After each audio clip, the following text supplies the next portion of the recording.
The Boy's Life of Abraham Lincoln by Helen Nicolay. Chapter I. A President's Childhood. Abraham Lincoln's forefathers were pioneers, men who left their homes to open up the wilderness and make the way plain for others to follow them. For 170 years, ever since the first American Lincoln came from England to Massachusetts in 1638, they had been moving slowly westward as new settlements were made in the forest. They faced solitude, privation, and all the dangers and hardships that beset men who take up their homes where only beasts and wild men have had homes before. But they continued to press steadily forward, though they lost fortune, and sometimes even life itself, in their westward progress. Back in Pennsylvania and New Jersey, some of the Lincolns had been men of wealth and influence. In Kentucky, where the future President was born on February 12, 1809, his parents lived in deep poverty. Their home was a small log cabin of the rudest kind, and nothing seemed more unlikely than that their child, coming into the world in such humble surroundings, was destined to be the greatest man of his time. True to his race, he also was to be a pioneer, not indeed, like his ancestors, a leader into new woods and unexplored fields, but a pioneer of a nobler and grander sort, directing the thoughts of men ever toward the right, and leading the American people through difficulties and dangers and a mighty war to peace and freedom. The story of this wonderful man begins and ends with a tragedy, for his grandfather, also named Abraham, was killed by a shot from an Indian's rifle while peaceably at work with his 3 sons on the edge of their frontier clearing. 81 years later, the President himself met death by an assassin's bullet. The murderer of one was a savage of the forest, the murderer of the other that far more cruel thing, a savage of civilization. When the Indian's shot laid the pioneer farmer low, his second son Josiah ran to a neighboring fort for help, and Mordecai, the eldest, hurried to the cabin for his rifle. Thomas, a child of 6, was left alone beside the dead body of his father, and as Mordecai snatched the gun from its resting place over the door of the cabin, he saw to his horror an Indian in his war paint just stooping to seize the child. Taking quick aim at a medal on the breast of the savage, he fired, and the Indian fell dead. The little boy, thus released, ran to the house, where Mordecai, firing through the loopholes, kept the Indians at bay until help arrived from the fort. It was this child, Thomas, who grew up to be the father of President Abraham Lincoln. After the murder of his father, the fortunes of the little family grew rapidly worse, and doubtless because of poverty, as well as by reason of the marriage of his older brothers and sisters, their home was broken up, and Thomas found himself, long before he was grown, a wandering, laboring boy. He lived for a time with an uncle as his hired servant, and later he learned the trade of carpenter. He grew to manhood entirely without education, and when he was 28 years old could neither read nor write. At that time he married Nancy Hanks, a good-looking young woman of 23, as poor as himself, but so much better off as to learning that she was able to teach her husband to sign his own name. Neither of them had any money, but living cost little on the frontier in those days, and they felt that his trade would suffice to earn all that they should need. Thomas took his bride to a tiny house in Elizabethtown, Kentucky, where they lived for about a year, and where a daughter was born to them. Then they moved to a small farm 13 miles from Elizabethtown, which they bought on credit, the country being yet so new that there were places to be had for mere promises to pay. Farms obtained on such loans were usually of very poor quality, and this one of Thomas Lincoln's was no exception to the rule. A cabin ready to be occupied stood on it, however, and not far away, hidden in a pretty clump of trees and bushes, was a fine spring of water, because of which the place was known as Rock Spring Farm. In the cabin on this farm the future President of the United States was born on February 12, 1809, and here the first 4 years of his life were spent. Then the Lincolns moved to a much bigger and better farm on Knob Creek, 6 miles from Hodkinsville, which Thomas Lincoln bought, again on credit, selling the larger part of it soon afterward to another purchaser. Here they remained until Abraham was 7 years old. About this early part of his childhood almost nothing is known. He never talked of these days, even to his most intimate friends. To the pioneer child a farm offered much that a town could not give: space, woods to roam in, Knob Creek with its running water and its deep, quiet pools for a playfellow, berries to be hunted for in summer and nuts in autumn, while all the year round birds and small animals pattered across his path to people the solitude in place of human companions.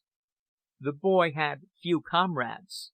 He wandered about playing his lonesome little games, and when these were finished returned to the small and cheerless cabin. Once, when asked what he remembered about the War of 1812 with Great Britain, he replied, "Only this: I had been fishing one day and had caught a little fish, which I was taking home. I met a soldier in the road, and having always been told at home that we must be good to soldiers, I gave him my fish." It is only a glimpse into his life, but it shows the solitary, generous child and the patriotic household. It was while living on this farm that Abraham and his sister Sarah first began going to ABC schools. Their earliest teacher was Zachariah Riney, who taught near the Lincoln cabin. The next was Caleb Hazel, 4 miles away. In spite of the tragedy that darkened his childhood, Thomas Lincoln seems to have been a cheery, indolent, good-natured man.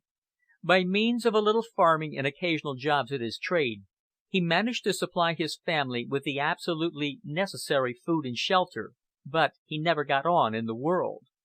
He found it much easier to gossip with his friends, or to dream about rich new lands in the West, than to make a thrifty living in the place where he happened to be.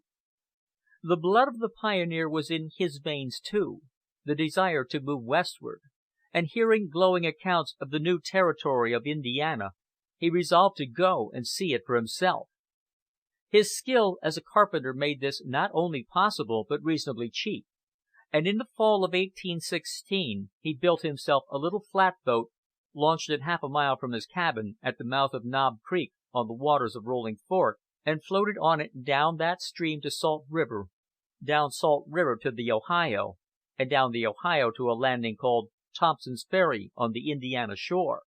16 miles out from the river, near a small stream known as Pigeon Creek, he found a spot in the forest that suited him, and as his boat could not be made to float upstream, he sold it, stored his goods with an obliging settler, and trudged back to Kentucky, all the way on foot, to fetch his wife and children, Sarah, who was now 9 years old, and Abraham 7.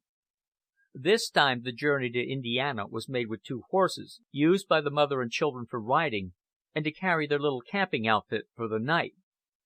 The distance from their old home was, in a straight line, little more than 50 miles, but they had to go double that distance because of the very few roads it was possible to follow. Reaching the Ohio River and crossing to the Indiana shore, Thomas Lincoln hired a wagon which carried his family and their belongings the remaining 16 miles through the forest to the spot he had chosen, a piece of heavily wooded land, 1½ miles east of what has since become the village of Gentryville in Spencer County. The lateness of the autumn made it necessary to put up a shelter as quickly as possible, and he built what was known on the frontier as a half-faced camp, about 14 feet square. This differed from a cabin in that it was closed on only 3 sides, being quite open to the weather on the 4th. A fire was usually made in the front of the open side, and thus the necessity for having a chimney was done away with. Thomas Lincoln doubtless intended this only for a temporary shelter, and as such it would have done well enough in pleasant summer weather. But it was a rude provision against the storms and winds of an Indiana winter. It shows his want of energy that the family remained housed in this poor camp for nearly a whole year, but after all, he must not be too hastily blamed. He was far from idle. A cabin was doubtless begun, and there was a very heavy work of clearing away the timber, cutting down large trees, chopping them into suitable lengths, and rolling them together into great heaps to be burned, or of splitting them into rails to fence the small field upon which he managed to raise a patch of corn and other things during the following summer. Though only 7 years old, Abraham was unusually large and strong for his age, and he helped his father in all this heavy labor of clearing the farm. In after years Mr. Lincoln said that an axe was put into his hands at once, and from that till within his 23rd year he was almost constantly handling that most useful instrument, less of course in plowing and harvesting seasons. At first the Lincolns and their 7 or 8 neighbors lived in the unbroken forest. They had only the tools and household goods they brought with them, or such things as they could fashion with their own hands. There was no sawmill to saw lumber. The village of Gentryville was not even begun. Breadstuff could be had only by sending young Abraham 7 miles on horseback with a bag of corn to be ground in a hand grist mill. About the time the new cabin was ready, relatives and friends followed from Kentucky, and some of these in turn occupied the half-faced camp. During the autumn a severe and mysterious sickness broke out in their little settlement, and a number of people died, among them the mother of young Abraham. There was no help to be had beyond what the neighbors could give each other. The nearest doctor lived fully 30 miles away. There was not even a minister to conduct the funerals. Thomas Lincoln made the coffins for the dead out of green lumber cut from the forest trees with a whip saw, and they were laid to rest in a clearing in the woods. Months afterward, largely through the efforts of the sorrowing boy, a preacher who chanced to come that way was induced to hold a service and preach a sermon over the grave of Mrs. Lincoln. Her death was indeed a serious blow to her husband and children. Abraham's sister Sarah was only 11 years old, and the tasks and cares of the little household were altogether too heavy for her years and experience. Nevertheless, they struggled bravely through the winter and following summer. Then, in the autumn of 1819, Thomas Lincoln went back to Kentucky and married Sarah Bush Johnston, whom he had known, and is said courted when she was only Sally Bush. She had married about the time Lincoln married Nancy Hanks, and her husband had died, leaving her with 3 children. She came of a better station in life than Thomas, and was a woman with an excellent mind, as well as a warm and generous heart. The household goods that she brought with her to the Lincoln home filled a 4-horse wagon, and not only were her own children well clothed and cared for, but she was able at once to provide little Abraham and Sarah with comforts to which they had been strangers during the whole of their young lives. Under her wise management, all jealousy was avoided between the 2 sets of children. Urged on by her stirring example, Thomas Lincoln supplied the yet unfinished cabin with floor, door, and windows, and life became more comfortable for all its inmates, contentment, if not happiness, reigning in the little house. The new stepmother quickly became very fond of Abraham, and encouraged him in every way in her power to study and improve himself. The chances for this were few enough. Mr. Lincoln has left us a vivid picture of the situation. "It was," he once wrote, "a wild region, with many bears or other wild animals still in the wood.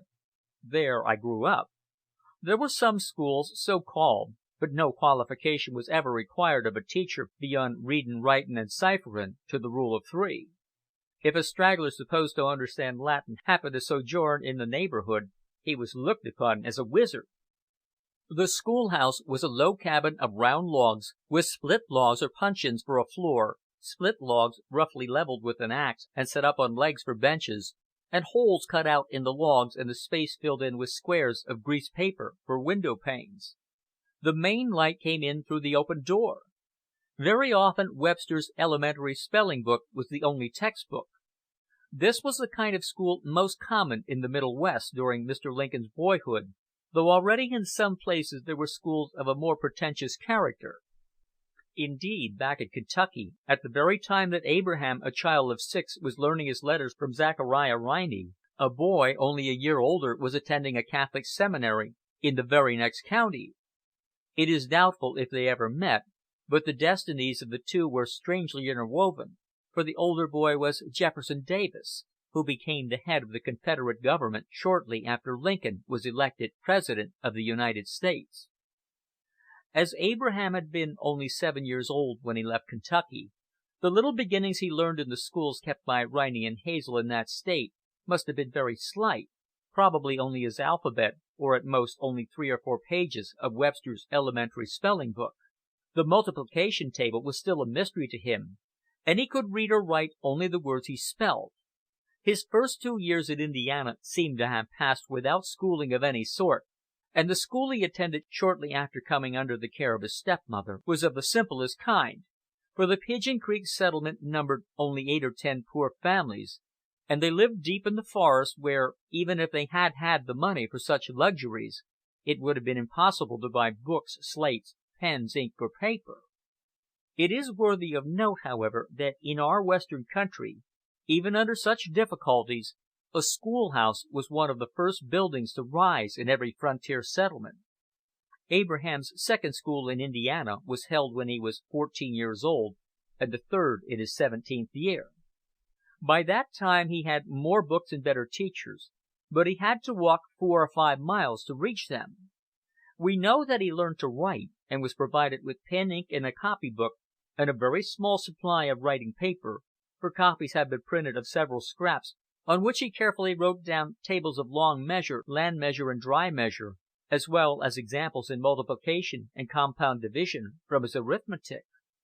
He was never able to go to school again after this time, and though the instruction he received from his 5 teachers, 2 in Kentucky and 3 in Indiana, extended over a period of 9 years, it must be remembered that it made up in all less than 1/12 month, that the aggregate of all his schooling did not amount to 1 year.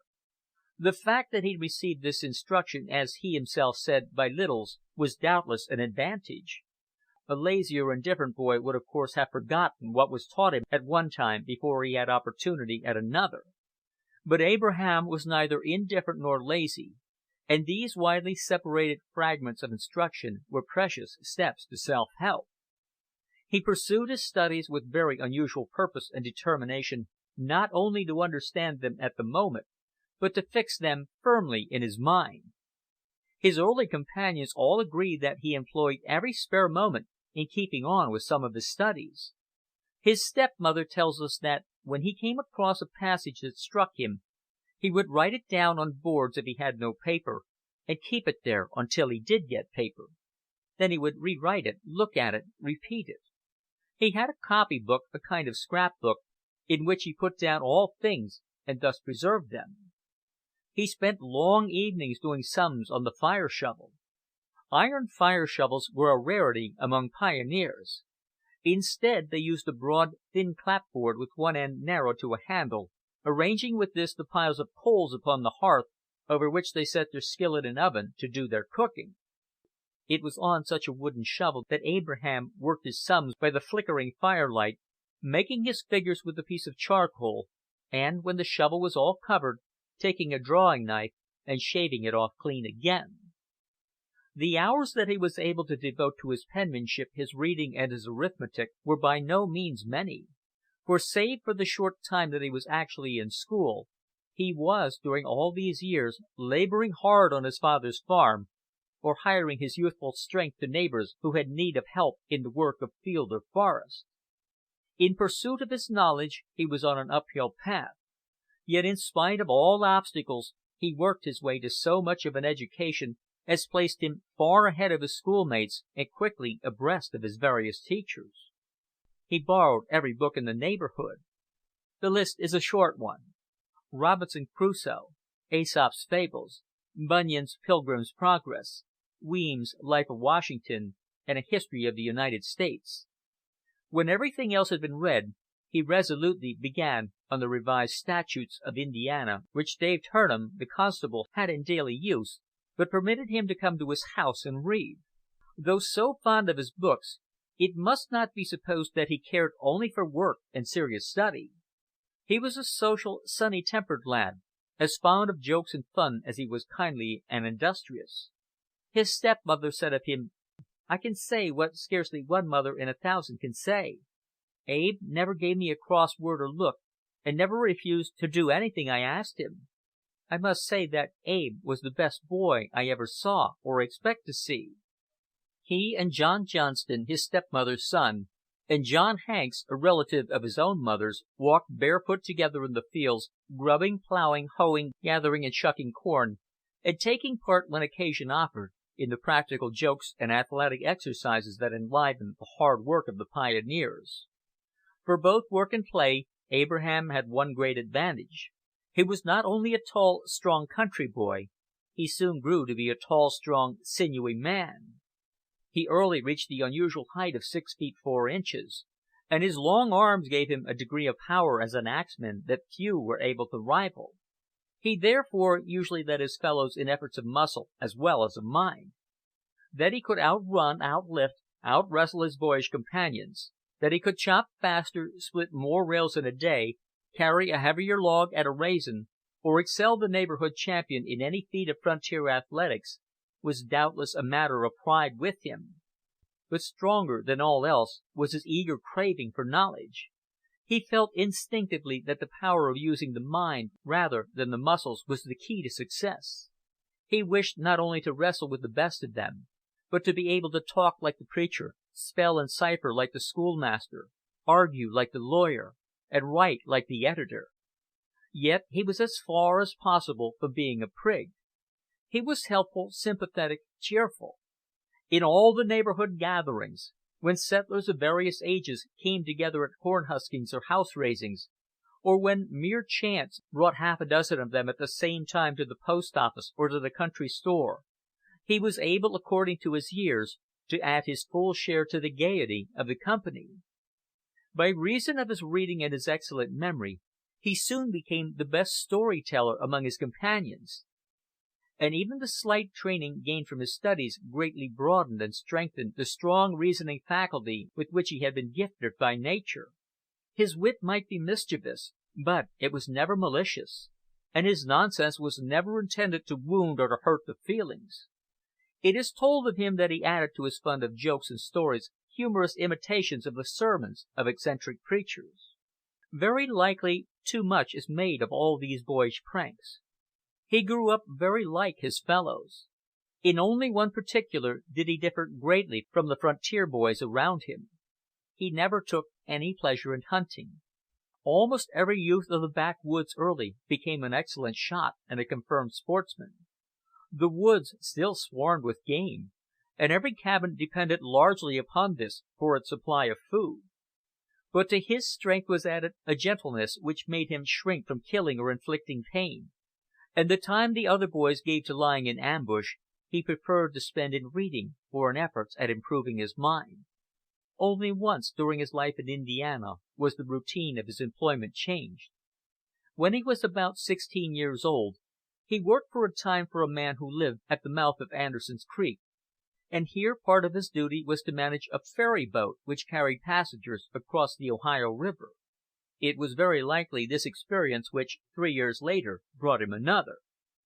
Mr. Gentry, the chief man of the village of Gentryville, that had grown up a mile or so from his father's cabin, loaded a flatboat on the Ohio River with the produce his store had collected, corn, flour, pork, bacon, and other miscellaneous provisions, and putting it in charge of his son Allen Gentry and of Abraham Lincoln, sent them with it down the Ohio and Mississippi rivers to sell its cargo at the plantations of the lower Mississippi, where sugar and cotton were the principal crops, and where other food supplies were needed to feed the slaves.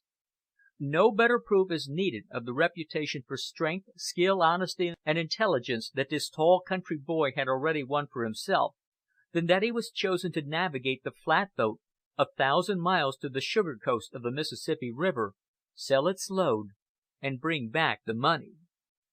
Allen Gentry was supposed to be in command, but from the record of his after life we may be sure that Abraham did his full share both of work and management. The elder Gentry paid Lincoln $8 a month and his passage home in a steamboat for this service. The voyage was made successfully, although not without adventure, for one night after the boat was tied up to the shore, the boys were attacked by 7 negroes, who came aboard intending to kill and rob them. There was a lively scrimmage in which, though slightly hurt, they managed to beat off their assailants, and then, hastily cutting their boat adrift, swung out on the stream. The marauding band little dreamed that they were attacking the man who in after years was to give their race its freedom, and though the future was equally hidden from Abraham, it is hard to estimate the vistas of hope and ambition that this long journey opened to him. It was his first look into the wide, wide world. End of chapter 1. Recording by Tom Weiss, Tom'sAudiobooks.com.